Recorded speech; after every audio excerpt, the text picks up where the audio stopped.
82 श्री गणेशाय नमः। श्री जानकी वल्लभो विजयते। श्री रामचरितमानस अयोध्या कांड।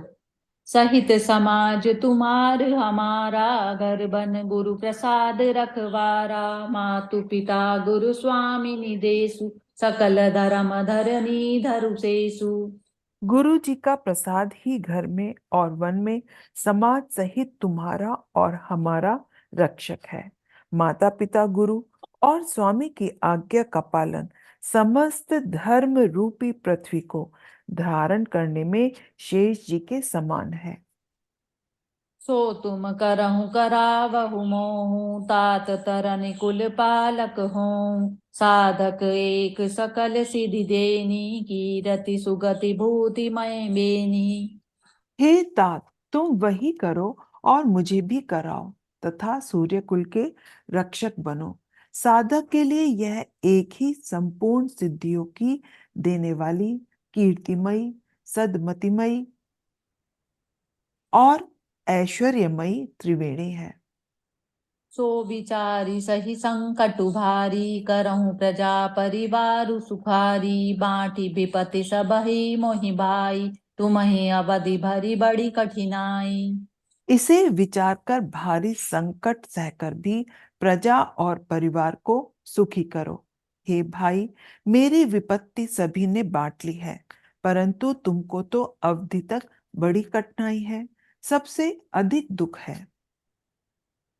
जानी तुम्हें मृदु कहूँ कठोरा, कुसुमै तात न अनुचित मोरा। होई खुटाए सुबंधु सहाय, ओढ़ी अहि हाथ असी नहु के घाये। तुमको कोमल जानकर भी मैं कठोर कह रहा हूँ। हे तात, बुरे समय में मेरे लिए यह कोई अनुचित बात नहीं है। कुअवसर में श्रेष्ठ भाई ही सहायक होते हैं। वज्र के आघात भी हाथ से ही रोके जाते हैं। सेवक पद कर नयन से, मुख सो साहिब होई। तुलसी प्रीति की रीति सुनी, सुकबी सराय सोई। मंगल भवन अमंगल हारी, द्रव उस दशरथ अजिर बिहारी। सेवक हाथ पैर और नेत्रों के समान और स्वामी मुख के समान होना चाहिए। तुलसीदास जी कहते हैं कि सेवक स्वामी की ऐसी प्रीति की रीति सुनकर तो कवि उसकी सराहना करते हैं। सभा सकल सुनि रघुबर बानी, प्रेम पयोधि अमय जनुसानी। शिथिल समाजु सनेह समाधि, देखी दशा चुप सारद साधी। श्री रघुनाथ जी की वाणी सुनकर जो मानो प्रेम रूपी समुद्र के अमृत में सनी हुई थी, सारा समाज शिथिल हो गया, सबको प्रेम समाधि लग गई। यह दशा देखकर सरस्वती ने चुप साध ली। भरतहि भयउ परम संतोषु, सन्मुख स्वामी विमुख दुख दोषु। मुख प्रसन्न मन मिटा विषादु, भाजनु गूंगई गिरा प्रसादु। भरत जी को परम संतोष हुआ। स्वामी के सन्मुख होते ही उनके दुख और दोषों ने मुंह मोड़ लिया। उनका मुख प्रसन्न हो गया, मन का विषाद मिट गया, मानो गूंगे पर सरस्वती की कृपा हो गई हो। कीन सप्रेम प्रणाम बहोरी, बोले पानी पंकरहु जोरी। नाथ भयउ सुख साथ गए को, लयउ लाहु जग जन्म भय को। उन्होंने फिर प्रेम पूर्वक प्रणाम किया और कर कमलों को जोड़कर वो बोले, हे नाथ, मुझे आपके साथ जाने का सुख प्राप्त हो गया और मैंने जगत में जन्म लेने का लाभ भी पा लिया। अब कृपाल जस आयसु होई, करऊं शीस धरि सादर सोई। सो अब लंब देउ मोहि देई, अवधि पारु पावऊं जेहि सेई। हे कृपालु, अब जैसी आज्ञा हो उसी को मैं सिर पर धरकर आदर पूर्वक करूं, परंतु देव, आप मुझे यह अवलंबन दें जिसकी सेवा कर मैं अवधि का पार पा जाऊं, अवधि को बिता दूं। देव देव अभिषेक हित, गुरु अनुशासन पाई।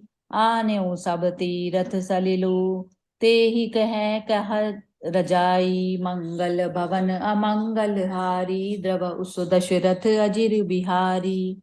हे देव स्वामी के अभिषेक के लिए गुरु जी की आज्ञा पाकर मैं सब तीर्थों का जल ले आया हूँ। उनके लिए क्या आज्ञा होती है?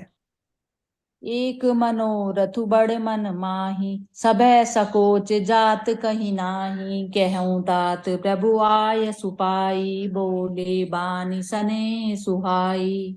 मेरे मन में एक और बड़ा मनोरथ है जो भय और संकोच के कारण कहा नहीं जाता। हे भाई, कहो। तब प्रभु की आज्ञा पाकर भरत जी स्नेहपूर्ण सुंदर वाणी बोले। चित्रकूट मुनि थल तीरथ बन, खग मृग सरी सर निर्झर गिरियन। प्रभु पद अंकित अवनि विशेषी, आयसु होई तावऊ देखी। आज्ञा हो तो चित्रकूट के पवित्र स्थान, तीर्थ, वन, पशु पक्षियों, तालाब, नदी, झरने और पर्वतों के समूह तथा विशेषकर प्रभु आप के चरण चिन्हों से अंकित भूमि को देख आऊं। अवसि अत्रि सिर धरऊं, तात विगत भय कानन चरहूं। मुनि प्रसाद बनु मंगल दाता, पावन परम सुहावन भ्राता। श्री रघुनाथ जी बोले, अवश्य ही अत्रि ऋषि की आज्ञा को सिर पर धारण करो और निर्भय होकर वन में विचरो। हे भाई, अत्रि मुनि के प्रसाद से वन मंगलों का देने वाला, परम पवित्र और अत्यंत सुंदर है। ऋषि नायक जय आय सुदेही, राख्यों तीरथ जलु थल तेही। सुनि प्रभु बचन भरत सुख पावा, मुनि पद कमल मुदित सिरुनावा। और ऋषियों के प्रमुख अत्रि जी जहां आज्ञा दे वहीं तीर्थों का जल स्थापित कर देना। प्रभु के वचन सुनकर भरत जी ने सुख पाया और आनंदित होकर मुनि अत्रि जी के चरण कमलों में सिर नवाया। भरत राम बादु सुनी, सकल सुमंगल मूल। सुर स्वारथि सराही कुल, बरषत सुरत तरुफूल। मंगल भवन अमंगल हारी, द्रव उसु दशरथ अजिर बिहारी। समस्त सुंदर मंगलों का मूल भरत जी और श्री रामचंद्र जी का संवाद सुनकर स्वार्थी देवता रघुकुल की सराहना करके कल्प वृक्ष के फूल बरसाने लगे। धन्य भरत जय राम गोसाई, कहत देव हर्षत बरि आई। मुनि मिथिलेश सभा सब काहू, भरत बचन सुनि भयउ छाऊ। भरत जी धन्य है, स्वामी श्री राम जी की जय हो। ऐसा कहते हुए देवता बल पूर्वक हर्षित होने लगे। भरत जी के वचन सुनकर मुनि वशिष्ठ जी, मिथिलापति जनक जी और सभा में सब किसी को बड़ा उत्साह हुआ। भरत राम गुण ग्राम सनेहु, पुलकी प्रशंसत राउ विदेहु। सेवक स्वामी सुभाउ सुहावन, नेमु पेमु अति पावन पावन। भरत जी और श्री रामचंद्र जी के गुण समूह की तथा प्रेम की विधेय राज जनक जी पुलकित होकर प्रशंसा कर रहे हैं। सेवक और स्वामी दोनों का सुंदर स्वभाव है। इनके नियम और प्रेम पवित्र भी अत्यंत पवित्र करने वाले हैं। मति अनुसार सराहन लागे, सचिव सभासद अब अनुरागे। सुनि सुनि राम भरत संवादु, दुहु समाज ही हर्षु विषादु। मंत्री और सभासद सभी प्रेम मुग्ध होकर अपनी अपनी बुद्धि के अनुसार सराहना करने लगे। श्री रामचंद्र जी और भरत जी का संवाद सुन सुनकर दोनों समाजों के हृदय में हर्ष और विषाद, भरत जी के सेवा धर्म को देखकर हर्ष और राम वियोग की संभावना को से विषाद दोनों हुए।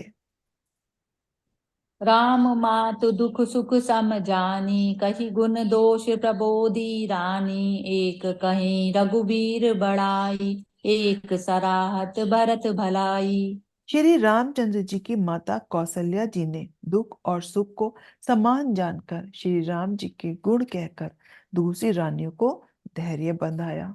कोई श्री राम जी की बड़ाई की चर्चा कर रहा है तो कोई भरत जी के अच्छेपन की सराहना करता है। अत्रि कयऊँ तब भरत सन, शैल समीप सुकूप। राखें तीरथ तोय तहाँ, पावन अमय अनूप। मंगल भवन अमंगल हारी, द्रव उस दशरथ अजिर बिहारी। तब अत्रि जी ने भरत जी से कहा, इस पर्वत के समीप ही एक सुंदर कुआं है। इस पवित्र अनुपम और अमृत जैसे तीर्थ जल को उसी में स्थापित कर दीजिए। जय सिया राम। जय सिया जय राम